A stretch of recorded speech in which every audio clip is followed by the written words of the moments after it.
Okay, we're continuing our tutorial on the tools a photographer needs in Photoshop CS5.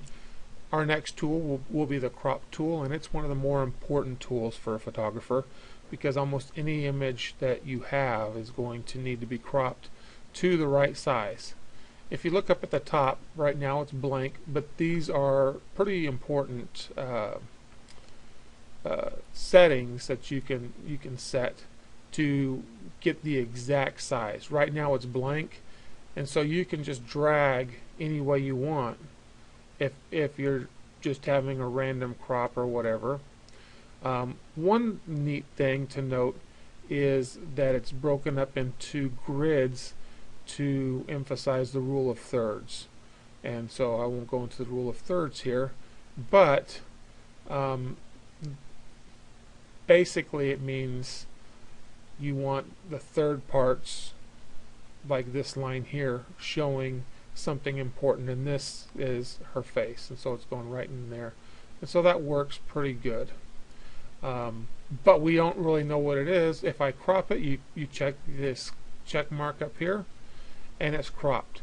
So our size hasn't changed, it's only been trimmed to remove stuff that we didn't necessarily need. Where it becomes powerful is in the tool presets. You can set this up in this dialog right here, new tool preset. You would have to fill out these boxes first, but when you do that, you can have settings that you use all the time. For example, a 5x7 at 300 pixels per inch.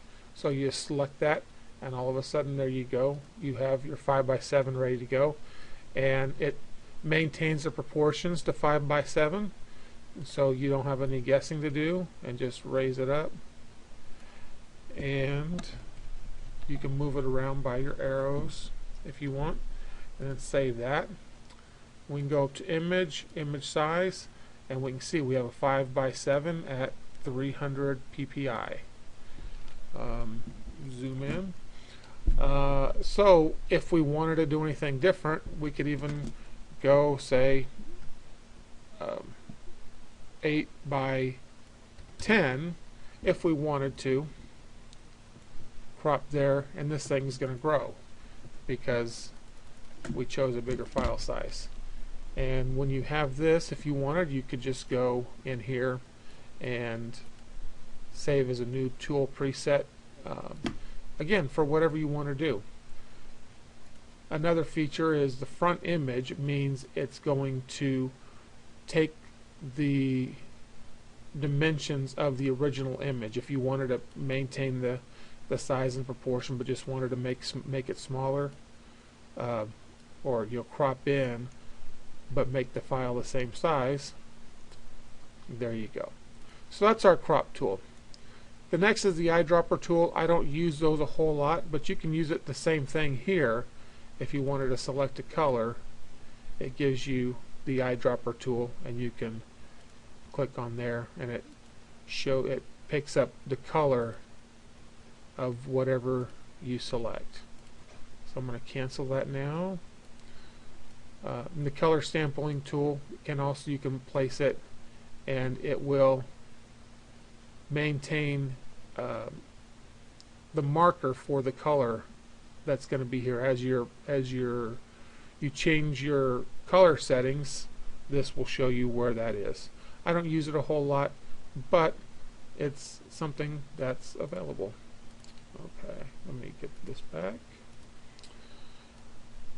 Our next tool, set of tools, are your healing tools, and these are some of the tools that I use all the time. Let me go to another picture with a guy that has a bit of acne.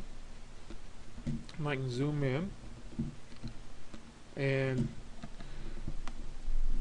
if I just brush it in here, you can see his blemishes just go right away. And this is the spot healing tool. It just does it automatically. It senses it's new actually in CS5, this content aware. It used to take immediately or pixels from the immediate area, and it wasn't always what you wanted to have. But now with content aware, Photoshop does something that just makes it so much more accurate that it's just a lot easier to use. The next tool on the list is the healing brush tool. And with that, what you need to do, if we're dealing with skin for example, is find an area that you want to sample from and click the Alt key and then go into that area and click it. Now what we're going to do is we're going to cover up this area, but it'll be sampling from right over here. And so you can use that a lot, and you can keep it aligned or not. And right now I have it not aligned, so every time I start new, it's sampling from the original spot. The next tool is the patch tool. If you want to do it in big patches, you can just select an area and then drag it to a good area that you want to sample from, and it just takes that whole area, and that is a very effective tool. And then the last in there is the red eye tool, and this isn't red eye, but really when you select it, if this was red, you would just click on it and that thing's going to turn black, and so it's extremely easy to use. Now we have our brush tools, and let me zoom out. I have my opacity set for 20% from another project, and as you can see, it's just a paintbrush. But in the settings here, you could see that it's set for 0% hardness, and so it's kind of a really scattered, and it's a gradual fade from painted to non-painted. If you change the hardness, it's that hardness that's going to just go away, and you can have a solid circle.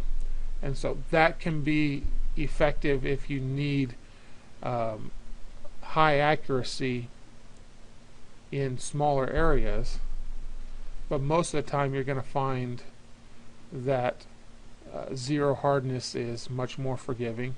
But then there's times I've found that something in the middle works the best. And last on this one, well, we'll go a couple more, I guess. The clone stamp. The clone stamp is similar to what we did with the healing brush, but it's taking it exactly for what it is. So you sample, let's sample this eye. You're holding the Alt key and then clicking there, and let's paint an eyeball on his forehead. So that's exactly what it does. It's not real pretty, but it takes the exact area that you sampled from and puts it somewhere else. So we're not going to be taking eyeballs, but sometimes it's handy. For example, let's say we wanted to extend, this area right here up. That's not the most attractive, but you get the idea of what it does. Let me start lower. Okay, now see, one of the problems I have right here is it looks like I have a hard edge on that. Let me change the edge. See, the hardness is high. We're going to be a lot more forgiving if we change that to a 0 hardness and come down here and go like that.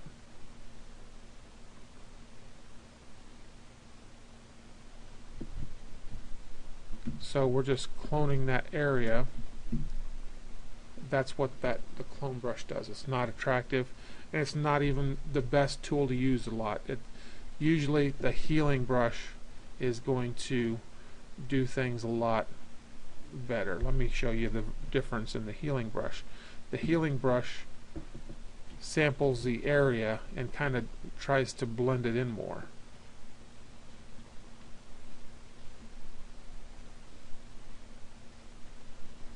So it's going to be much more forgiving. Let me do it one more time. But it still takes some work. And our last tool is the history brush. Now, we can always just go backwards here, but on this, let's say we didn't like that and we'd gone beyond our history states so that we didn't have the ability to go back, but you can always go back to the beginning. And this little marker right here in this box shows you the history state that you want it to go back to.